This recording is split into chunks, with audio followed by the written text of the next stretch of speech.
Welcome to the Deep Dive. We're the place where we explore those fascinating, sometimes really surprising stories and figures that, genuinely shape how we see the world. Exactly. Have you ever stopped to think about how an art form, one that seems pretty innocent, maybe even traditional, something you'd maybe see at a kid's party, could be completely turned on its head? Yeah, like ventriloquism. Right. Transformed into something, well, provocative, challenging, and just unforgettable. Or maybe wondered where humor, the kind that really, really pushes every single boundary, actually comes from. Well, today we're diving deep into exactly that. We're looking at the extraordinary life of an artist who didn't just nudge the boundaries, he kind of redefined them, obliterated them, really. We are talking about Otto Petersen. He was an American ventriloquist, a comedian and actor, too, known for for pushing things hard. That's right. And for this deep dive, we've gone through our sources pretty carefully, mainly looking at a quite detailed Wikipedia entry to really try and piece together the full story of Otto Petersen and his, let's be honest, iconic and deeply controversial act, Otto and George. Otto and George. Yeah. So our mission today, Yeah. to really explore his incredible journey. I mean, starting as a young, pretty ambitious street performer, all the way to becoming this X-rated comedy legend. When we say X-rated, we need to be clear, right? Oh, absolutely. We mean material that was profoundly adult, often profane, frequently offensive, definitely controversial. It was specifically designed to shock, to provoke a reaction. So not your average puppet show. Not even close. Yeah. We want to uncover the why behind it all. His provocative style, his unique comedic voice. He used this seemingly wholesome medium ventriloquism to deliver some of the sharpest, darkest, most unfiltered humor out there. Gives us this really unique perspective on the power of a puppet, and maybe more importantly, the audacious mind pulling the strings. And you listening should prepare yourselves because this isn't just us reading off facts. It's a genuinely captivating story. And it's probably going to challenge a lot of what you might think about ventriloquism or even what counts as comedy. Maybe even the nature of artistic expression itself. Definitely. Petersen's act wasn't easy to pin down. It wasn't just one thing. It was this kind of wild, bold mix of genres. You had the classic ventriloquism, obviously, but then layered on top, you had this razor-sharp observational comedy. He'd poke fun at everyday life, but with this brutal honesty. And the black comedy? Mhm. Oh, man. He went there, fearlessly finding humor in really dark corners of human experience. Plus, pure insult comedy. George would just tear into people, audiences, society, anything, really, mercilessly. And prop comedy, too, right? Using the dummy itself as a visual gag, making it even more absurd. Exactly.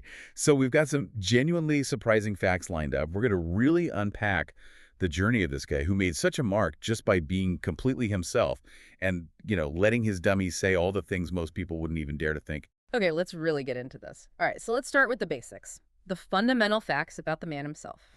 Otto Sol Petersen. He was born July 29th, 1960, Brooklyn, New York. So a real New Yorker. Brooklyn born. And sadly, his journey, this really incredible journey, it ended when he was relatively young, only 53. He passed away April 13, 2014, over in Keyport, New Jersey. Yeah, 53 is, it feels young, doesn't it? Especially for someone who carved out such a distinct, lasting place in, well, a pretty specific corner of entertainment. Definitely niche, yeah. And competitive, too. Delving into his background a bit, there's some interesting things there. He was raised on Staten Island, another New York borough, a real melting pot itself. Right. But his own family heritage was quite mixed. His father was Danish, and his mother was Jewish-American. Okay, interesting mix. It is, and while our sources don't, explicitly say this cultural mix led to joke X, you can definitely sense how it might have influenced him. How so? Well, growing up navigating those different cultural perspectives, different norms, different ways of looking at the world, it can often give you a kind of unique lens, maybe a bit of an outsider's view. Right, you see things others might just accept. Exactly. That critical distance is so important for the kind of comedy Petersen did later, the kind that pokes fun at societal norms, questions things. It can sort of bake in this questioning of the status quo. And for a comedian, well, that's gold. And it seems like that talent, or maybe the questioning attitude, it showed up really early. The sources say he started performing as a ventriloquist when he was just 7 years old. 7. Think about that. I mean, most 7-year-olds are still figuring out tying their shoes. And he's starting to master making a dummy talk without moving his lips. That's an astonishingly early start. It absolutely is. And it really makes you think, doesn't it, about how powerful those childhood influences can be on where an artist ends up. This wasn't just, a passing phase for Oh, him. really not. It was a deep passion. He was apparently heavily influenced by watching Paul Winchell, the popular ventriloquist back then. Oh, yeah, I remember Winchell, Jerry Mahoney, and Knucklehead Smith. That's the one. Yeah. And for Petersen, it wasn't just watching. It was like an active obsession. He would study it. And then this kind of seals the deal. In 1974, when he's only 14, he buys his first proper dummy from a magic shop in Times Square. Wow. Times Square magic shop. How much did that set him back? $350. In 1974. For a 14-year-old? That's serious money. It really was a huge investment. It shows this wasn't just a hobby. It was a serious, almost preternatural commitment to the craft already. So the key takeaway there is what? That those early passions, if you really stick with them. They can basically set your whole path. Petersen wasn't just messing around. He was laying the groundwork for, well, basically transforming an entire art form right from when he was a kid. That spark just ignited this lifelong thing that shaped everything. So fast forward a bit. By the time he's really making his mark, his main act, Otto and George, that became his whole identity. Oh, totally synonymous with him, yeah. Yeah. The sources are clear. Well-renowned as both a comedian and a ventriloquist. Yeah. And he performed for over 30 years. 30 years. That's an incredible run for any artist, really, but especially in something like ventriloquism, which sometimes doesn't get the respect it deserves. And that longevity itself is pretty remarkable. If you think about the dedication involved, constantly evolving within this niche to keep an act going for 3 decades, adapting the material, staying relevant in comedy, which changes so fast. It's cutthroat. Totally. It shows not just real artistic investment, but incredible resilience, too. Yeah. Just this unwavering belief in his own unique thing. The insight, maybe, is that in a niche like ventriloquism, staying power isn't just about showing up. It's about constantly making the familiar feel new, feel provocative, redefining it. He really committed to it, made it his own. Absolutely. He elevated it into this vehicle for his very distinct, often pretty outrageous vision. Now, away from the stage, the sources also give us a little glimpse into his personal life. They mention who survived him. His mother, Sylvia Petersen, a brother, Tom, a sister, Lone Anna, and his longtime companion, Trisha Conte. Right. It's important to remember that, isn't it? Yeah, it grounds the whole thing. Even the most out there performers, they're real people. They have families, partners, people who cared about them beyond the outrageous persona. It reminds you of the human behind the act. Okay, so Otto Petersen's start in comedy. It wasn't exactly standard, was it? Dropping out of high school at 13 to be a street performer. Yeah, can you imagine the sheer guts of that? But that's what he did early 1970s, working the streets in Manhattan, Brooklyn. Yeah. Just honing his craft right there in the thick of it. And then moved on to colleges, the Catskills. Right. But that street performing start, you have to think that had a massive impact on him. How so? Well, that environment is just raw, isn't it? Yeah. You get instant feedback, often brutal feedback, probably. It must have been crucial for shaping his act, his whole comedic style. You learn what works fast, I guess. Exactly. The sources say his early stuff included insults and nursery rhymes with humorous and gross alterations. Even then. Even then. It wasn't just edgy, it was designed for impact on the street. You have to grab attention, you have to shock maybe, you have to make people stop, and importantly, reach into their pockets. Right. That's where the X-rated roots really started then. I think so, yeah. The foundation was laid right there. He learned to balance the offense and the humor in real time, based on whether people threw coins or just yelled at him, That's a kind of trial by fire most club comics never experience. Builds a certain instinct, I bet. Definitely. That kind of high-stakes, immediate interaction, it builds this unflinching directness. And that became the absolute core of Otto and George. Speaking of grabbing attention, there's that amazing story from 1976 about John Lennon and Yoko Ono. Oh, yeah, the classic anecdote. They actually watched him performing in Central Park. Yeah. And Lennon apparently gave him $2. That's incredible. A future X-rated comedy icon getting a tip from John Lennon, who was no stranger to provocative art himself. It's more than just a fun story, isn't it? Otto apparently told it often. To actually capture the attention of people like Lennon and Ono, right there on the street in New York, with all the chaos, it says so much about his stage presence, his unique talent, even back then. Like an early sign of what was to come. Almost like an endorsement, yeah. As if Lennon, another artistic rebel, saw that spark of defiance, that individuality in this young ventriloquist. Even if he couldn't have guessed quite how X-rated it would get. It just validates that magnetic quality he must have had early on. They saw something special. Now, as interesting as Otto himself was, His dummies. They had their own lives, almost, their own dramas. It's clear George wasn't just one puppet. It was like a whole lineage of them. Oh, this is one of the wildest parts of his story. It really reflects the volatile nature of his acts sometimes. The history of the dummies is just fascinating and often pretty rough. Okay, lay it on us. So the sources say the George that got stolen in 1977, that was actually the third puppet named George. The third one already by 77. What happened to the first two? Okay, get this. The first George, it was apparently stabbed by an audience member after the dummy called him ugly. No, seriously. Stabbed. Stabbed. Imagine that. A puppet provoking actual physical violence. It shows you this wasn't just a prop. It was like an extension of him getting these visceral reactions. Oh, wow. Okay, what about the second George?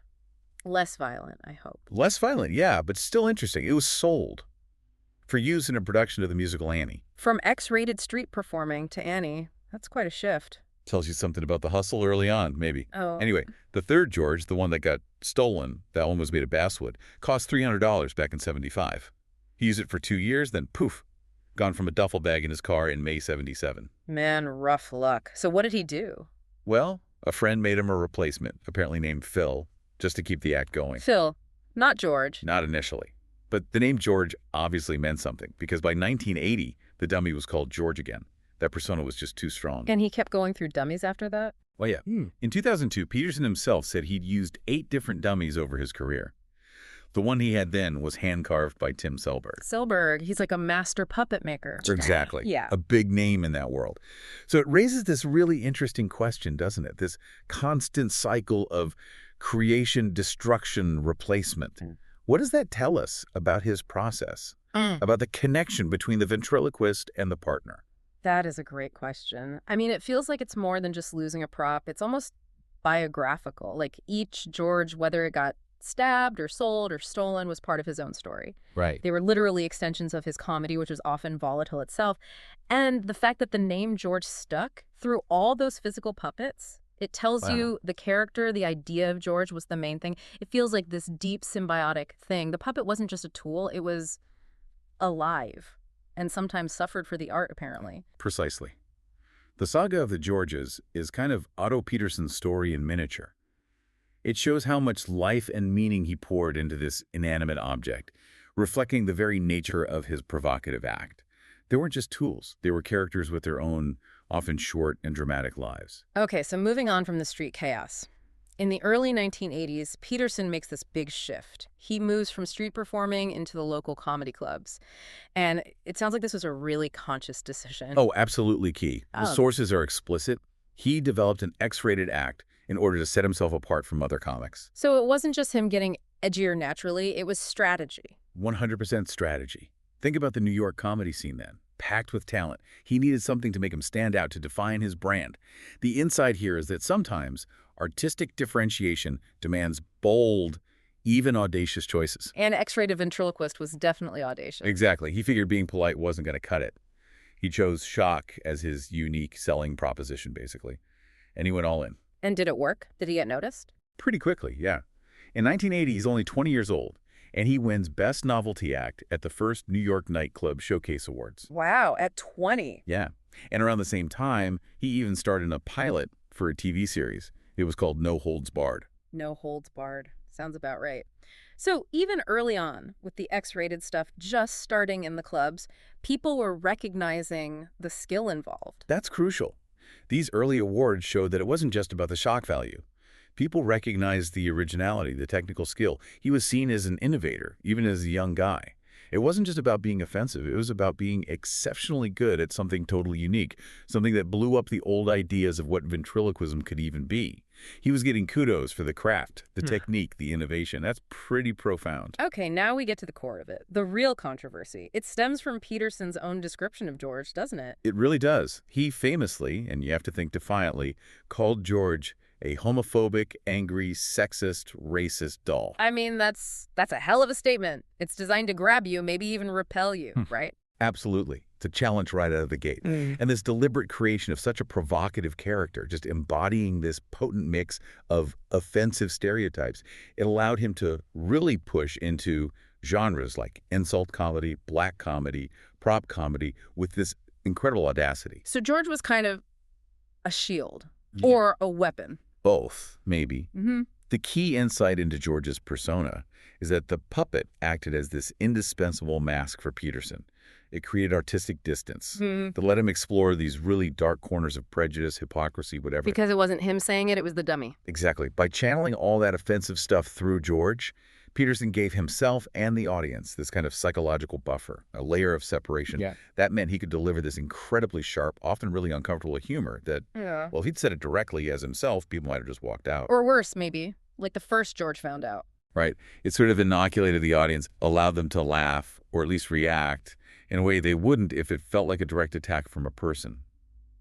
It's complex, using the unreality of the puppet to comment, sometimes disturbingly, on very real stuff. Yeah. It gave George this unique license to offend. And he really used that license. There's that story about the Adult Film Awards in Vegas. Oh, yeah, that's a perfect example of how extreme he was. He performed there twice, an event where you'd think, okay, pretty much anything goes, right? Yuck.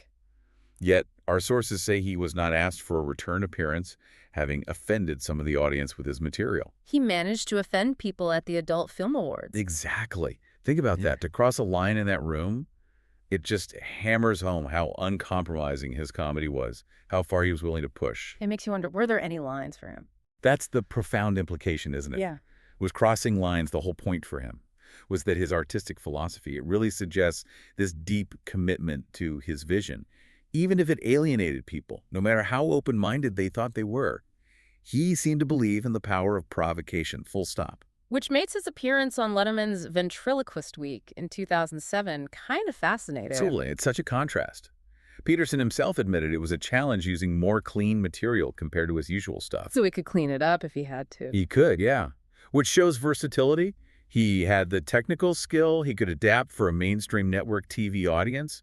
But it clearly wasn't where his heart was. It wasn't his preferred mode. Not at all. It highlights his preference, underscores where his true comedic voice lived, which was firmly in that X-rated territory. He knew the different platforms, knew he might need to adjust for exposure, but he seemed unwavering in his dedication to the specific boundary-pushing stuff he built his name on. He knew who he was as a performer. Okay, one last detail in this section, and it's an interesting one about where comedy ideas come from. The sources mention Andrew Dice Clay. Right. Apparently, Dice Clay, who obviously became huge with his own controversial, often crude act, he used a lot of the same nursery rhymes, twisted nursery rhymes, that Otto had been doing for years, well before Dice really hit it big. Huh. So what does that imply? Well, it makes you think, doesn't it? About influences, about how ideas move around in the comedy world. It's not necessarily saying anyone stole anything, but it points to that potential cross-pollination. Where jokes or themes or bits kind of circulate. Exactly. Maybe they're independently conceived and maybe absorbed and reinterpreted. It highlights how murky it can be sometimes, figuring out who did what first, how ideas spread through the circuit, maybe become part of this shared comedic language without clear lines of who started it. Makes you wonder how many original bits are really building on something that came before from someone less famous. So Otto wasn't just doing this in clubs. He had a pretty significant media presence too, right? Especially on radio. Oh, definitely. He was a regular, like a real fixture on Opie and Anthony. First on WNEW, then later on XM Satellite Radio. From around April 2000 right up until he passed away in 2014. That's a long run on a major show. And he did Howard Stern, too. Yep, appeared on Stern as well.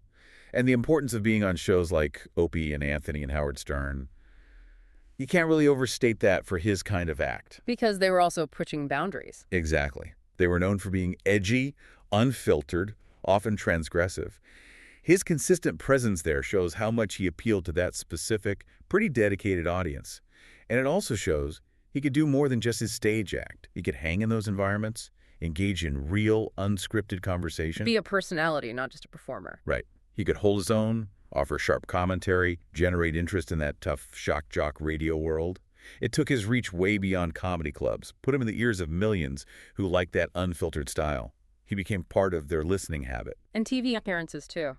Quite a few, it looks like. A really diverse range, actually. Yeah. He was on Penn and Teller's Sin City Spectacular, and then later on their show, Bullshit, Yeah. in 2007. Ah, bullshit. Yeah. Makes sense. Kind of a similar vibe, maybe. Skeptical, provocative. Yeah, his inclusion there feels significant, like an alignment with their approach.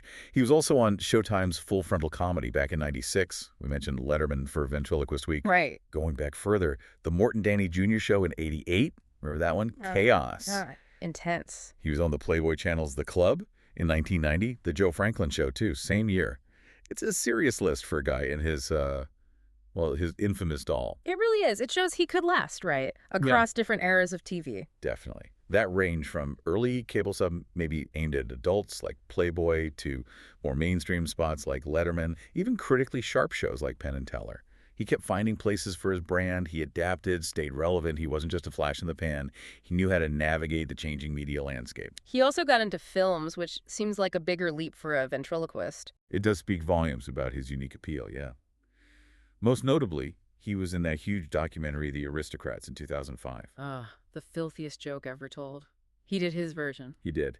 And being in that film, which was all about exploring offensive humor, the nature of jokes, it totally solidified his place as a key figure in that whole subculture.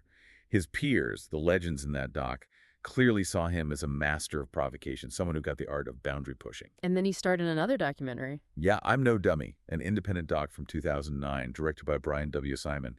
That one was more focused on him and the art of ventriloquism itself. Starring in that really highlights how he was seen as significant, influential, someone whose life and craft were worth documenting. These weren't just bit parts then. They were central to how he was seen. Absolutely. And his other film credits kind of back that up. Comedy's Dirtiest Dozen back in 1988. Title says it all, really. Pretty much. Then things like The Force Within, 93. Roswell and Alistair, 98.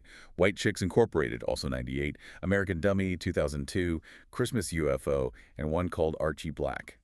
The Worst, which came out in 2014, the year he died. So consistently in projects with that kind of dirty indie cult vibe. Right. It reinforces that image of him as this counterculture comedian. There's a real thread there in his choices. He wasn't trying to suddenly become family-friendly. He knew his brand, knew his audience, and stayed true to it. That shows real artistic conviction, I think. But maybe the most telling recognition wasn't from a film or TV show. It was from another comedian, George Carlin. Ah, yes. That's huge. The sources mentioned that Carlin himself, the George Carlin, went up to Petersen after a show in 2009 just to tell him he was a fan. Wow, that's like getting the ultimate seal of approval in comedy, isn't it? Carlin was a titan, known for his biting social commentary, pushing language, understanding comedy on this deep level.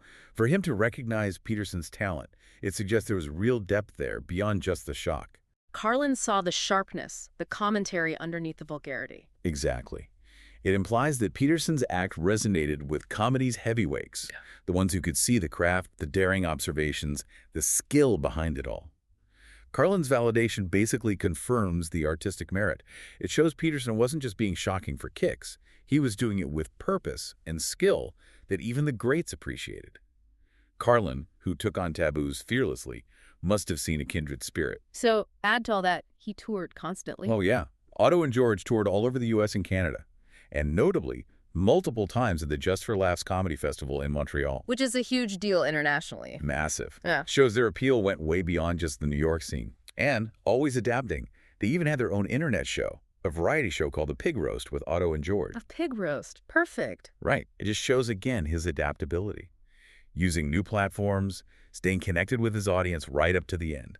He really used every channel available to get his unique, uncompromising voice out there, a truly persistent, innovative force. It's incredibly sad, though, how his journey ended. That relentless energy. It took a really sudden, awful turn in his last year. Yeah, really tragic. Yeah. In June 2013, he got critically ill, bacterial meningitis. He was actually in a medically induced coma for nearly a week. God, that's terrifying. Just a stark reminder of how fragile things are, even for someone who seemed so indestructible on stage. It really is. And what happened next, the response from the comedy community, it's quite poignant. It tells you something about the bonds there. What happened? Well, after he recovered, which was the next month, another comedian, Reverend Bob Levy, he organized a stand-up benefit show, specifically to help Otto with the medical bills, the lost income from being so sick. Wow, that's amazing. It really is. It shows that solidarity, you know. In that tough world of comedy, peers looking out for each other. It says a lot about the respect and maybe affection they had for him, a testament to him as a person, beyond just the act. But sadly, the recovery didn't last long. No, less than a year later. April 13, 2014, he passed away in his sleep. At home, in Keyport, New Jersey. Just 53 years old. Just gutting. So young. It really is. And when you think about his legacy, I mean, over 30 years performing, he left this absolutely indelible mark. A comedian who just fearlessly smashed conventions, provoked thought, using this completely unique medium. A ventriloquism as social commentary. Exactly. He created George this audacious, offensive, but undeniably compelling character that forced audiences to confront uncomfortable stuff or maybe just revel in the pure outrageousness of it all. Mm. His story is just this powerful reminder of artistic courage, of the impact you can have when you dare to be completely authentic, even if it's controversial. He proved that even a puppet show could be incredibly powerful and cutting. Absolutely. He pushed the boundaries of what was acceptable, and in doing that, he kind of expanded the definition of comedy itself. His legacy is really one of fearless provocation, showing that sometimes, maybe the sharpest truths, the most challenging ones, are best delivered by a dummy. And again, just to remember the personal side, the sources confirm he was survived by his longtime partner, Trish Conte, his mother Sylvia, brother Tom, and sister Lona. Those connections that anchor you. Yeah. Important to remember the whole person. Outro. So that was our deep dive into the really extraordinary life, the career, the whole phenomenon of Otto Petersen and his infamous partner, George. We went from his start as this super young street performer in New York. 13 years old. Right. Through that whole wild saga of the different Georges, stabbed, sold, stolen, incredible, all the way to him becoming this widely recognized, totally unapologetic, provocative figure across radio, TV, film, a true master of the X-rated who flipped traditional ventriloquism completely on its head. He really did. Proved its unexpected power for some really sharp satire. And his story, it leaves us with this important, maybe almost philosophical question for you, the listener, to chew on. What is it about ventriloquism? This art form we usually think of as pretty innocent, maybe for kids. What makes it such a strangely potent vehicle for the most challenging, sometimes downright offensive social commentary? That's a great question. Why do we, as an audience, often let an inanimate object, a puppet, say things that we might immediately shut down if a real person said them? Is it just a novelty or something deeper? What do you think it points to? Well, I think it speaks volumes about the power of artistic distance, maybe. The role satire plays in pushing boundaries. And perhaps there's just this human need to explore uncomfortable truths, or maybe just enjoy the sheer outrageousness of it all, but through a proxy, through something that isn't quite real. Ultimately, it makes us ask whether it's the message or the messenger that dictates how we react to uncomfortable humor, and where the real artistry in an act like Otto and George truly lies. Wow. Definitely some powerful questions to think about.